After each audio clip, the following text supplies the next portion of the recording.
Hello and welcome to High Caliber TV, or source for figure and model updates every Wednesday and Friday. So today on belated Workbench Wednesday, I'm going to be showing my latest caffeine-infused diorama idea that I'm going to be doing for the display in Vancouver and Victoria this year. So I wanted something that was sort of mid-size, but wasn't the martyr, because I'd been staring at the unbuilt components for about 3 months without touching them, and I figured it's time to put them in some bags and move on to something quick that I can finish while I'm still on this sort of inspiration high after finishing the 2 Grenadier vignettes. So to start off, I want to talk about this. I've never used this before, but it is fantastic. It's stone clay. That's called Premiere, I guess. I just got it at, I think, Michael's or an art shop, Opus maybe, and it's really great. It air dries. What I did was I put down a little bit of baking powder, and, or flour, I should say, that was powderized, and then I kneaded it with damp hands, just a little bit of tap water on my hands, and kneaded it like it was dough, and it came out really, really well. I applied it directly onto this wood here. This is for the base. And I put some photos up on Instagram of this before it had all the clay all over it, and it was of 4 sort of stepping layers of corkboard. And they were pinned down with brass rod that was drilled into the wood before they were like glued and adhered fully with carpenter glue. And then for the track, I just dragged my fingers and sort of wiggled them around and built up the inner track. And then what I'm going to start to do here, you can see I've got the tree on there now. It's being blended in with liquid green stuff. And now I'm going to show how I'm blending this in. So what I did was I took a sanding block, like, you know, you'd use in a wood shop, and I put some really coarse sandpaper on that, scraped down all the sides, just like absolutely scraped them down. They were built up about, half a centimeter in some areas, maybe even a centimeter. No, not a centimeter. Anyway, they were built up from all the excess stuff, because when I put on the clay at first, I just wanted it to adhere to the base.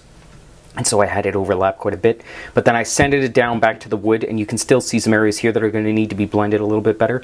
But with the coarse stuff done, I'm going to go on and start with the application of Citadel liquid green stuff. You could also probably use something like Squadron Body Fill, but I just find that the liquid green stuff works a little bit better. So what I'm going to try and show now, there's not much left in here, is how I'm doing this. So just take it and really firmly press it in, and then scrape it across. And you'll get this thin layer that just fills in all those imperfections. And the main point you want to get across here is seamlessly blending the wood into here. You don't have to work all the way down, because there'll be some stuff that's going to look sort of like wood underneath all the primer and such. But you just want to get rid of this sort of problem area here. As you can see, if I can show this in the camera, here there's some areas that are a bit rough. Doesn't really matter.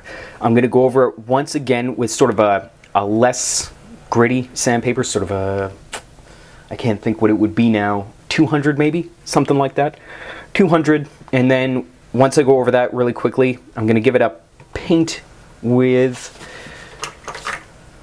some of this enamel, just some Humbrol stuff out of the tin. Doesn't matter what color it is, just paint it over it. And then we'll go over it again with some 200, and then some super fine stuff to blend everything in completely. First of all, though, you gotta wait for this to dry. And what's going on this base, I will be showing in the next clip.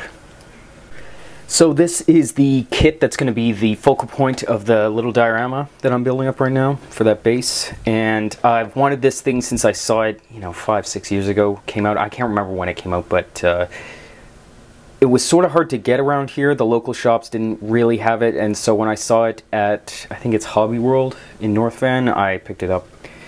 And it's just a Willys Jeep, but it's got photo etch armor, sort of ad hoc in the field armor plate that they put on, and I thought that was just so cool, because I mean, the idea that that a piece of plate is going to save you from, you know, even a burst of MG42 fire is probably pretty remote, but there you go. It needed something. And so, yeah, so what I've done is I washed all the components in the sink with some dish soap and some warm water really quick. Let them dry, and then I'm gonna just spray everything down while it's still on the sprue. This was a mix of Vallejo Surface Primer Black and a little bit of German Green Brown mixed in, because I knew I didn't want it to be pure black.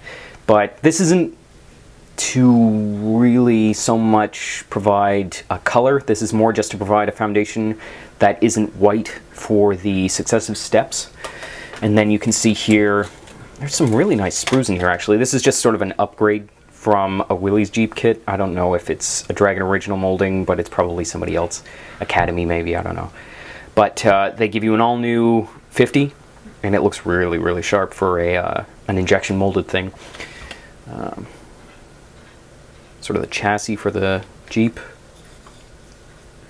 The actual Jeep itself, these Second World War kits are always so tiny. I don't have like massive hands. This is 35th scale, and yeah, I kind of like that though. It's gonna have its own presence with the 50 and the armor, but it's not gonna take away from the figures that are standing around it. Tires, the front grille, it's really sharp actually. And then this is the older sprue, or no, this is the update sprue with the new hood. Some stuff that I suppose accommodates the armor a little bit better. And then the back sort of bar for putting a tarp over it, which would be kind of a cool addition, but I'm not going to put it on since I've got the 50. So yeah, so we've got that. I'm probably going to give this stuff another once over with black before I begin assembly. Maybe go over it with something out of a spray can, just so I don't have to clean the airbrush again for these.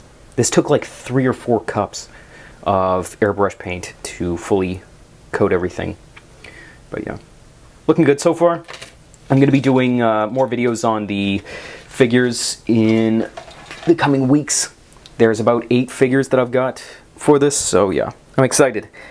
Thanks very much for watching. Check us out at highcaliberminiatures.com, links in the description below, and I will see you guys next time.